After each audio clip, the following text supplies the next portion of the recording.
Salut à tous et bienvenue sur la chaîne.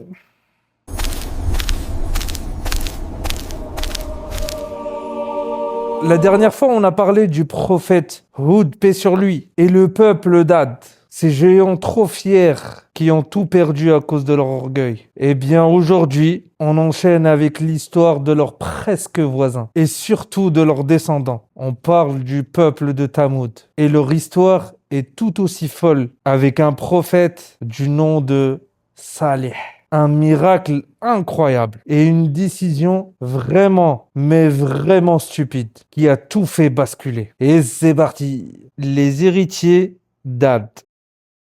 Après la destruction des Had, le Créateur a permis à un autre peuple de prospérer, les Tamoud. En fait, certains récits disant même que c'étaient les descendants directs des survivants d'Ad. Ils se sont installés dans une région montagneuse. Et comme leurs prédécesseurs, ils étaient des boss absolus en architecture. Creuser des maisons dans la montagne. Pas des petites caves, non, de véritables palais avec des pièces immenses, sculptées directement dans la roche. C'était solide, beau et ça les protégeait de la chaleur. Ils étaient riches, puissants, ils avaient des superbes jardins et des verges. Mais devinez quoi? Ils ont répété exactement les mêmes erreurs que les Had. Trop de confort, trop de richesse. Et paf! L'orgueil et l'ingratitude.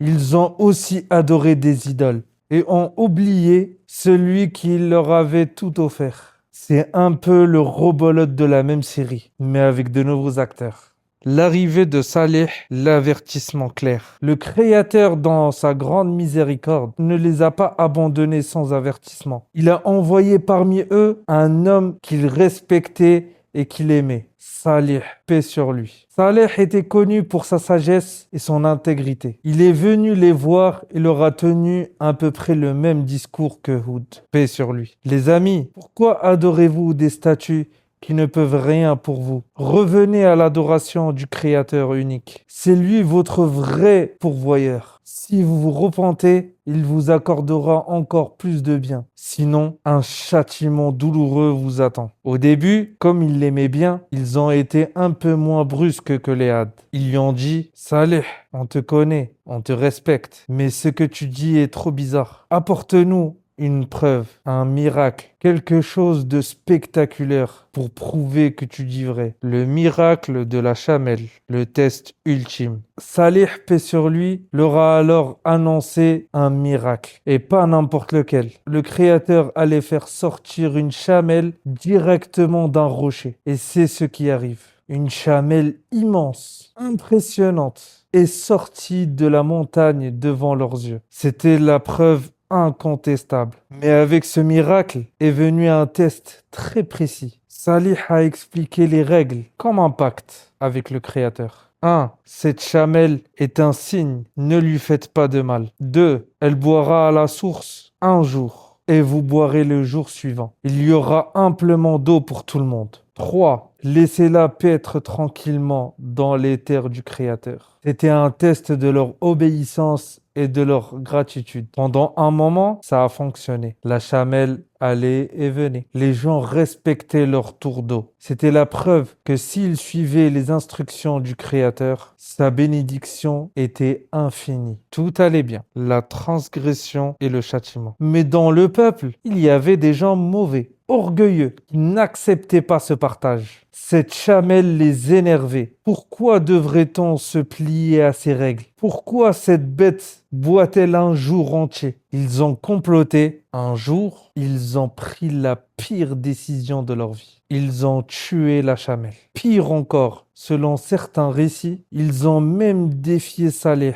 en disant « Alors, fais donc venir ton châtiment maintenant. » Ils ont tué le miracle vivant par une arrogance. Salih, le cœur brisé, les a avertis. Profitez de vos maisons encore 3 jours, puis ce sera terminé. Et le 4e jour, un silence de mort tomba sur la ville. Puis un bruit terrible, un séisme ou un éclair assourdissant. Le Coran mentionne un cri frappa la vallée en un instant. Tout fut anéanti. Leur magnifique palais creusé dans la roche n'était plus que leur tombeau. La leçon.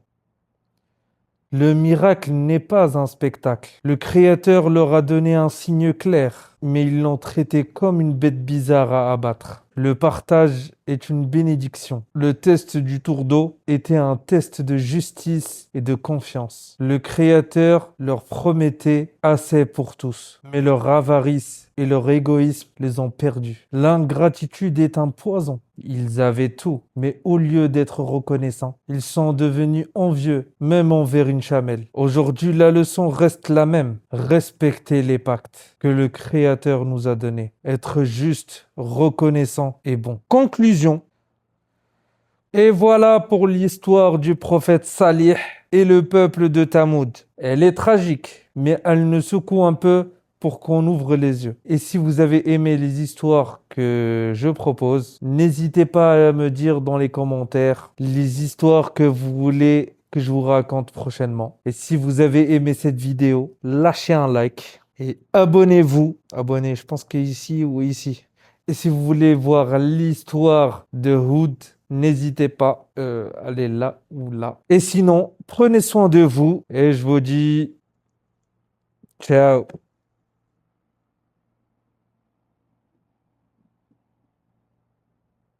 Ciao.